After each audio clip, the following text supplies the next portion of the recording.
Доброго вечора. Ольга Шевченко, писар по Хмельниччині. Чого я в літописі українського народу? Того, що я відмовилася від таємних виборів.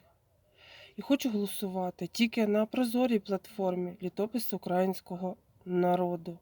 Хочу, щоб зібралися всі українці, об'єдналися, подружилися і знали один одного в лице по містах, районах, областях і селах, щоб ми могли писати власну історію України заради наших нащадків і їхнього майбутнього.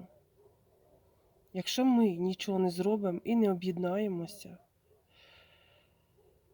ми вже наступали не раз на одні й ті самі граблі, і вони нас повинні вже навчити. Об'єднання триває в літописі українського народу, в народну громаду, одну єдину в Україні. Доєднуйтесь.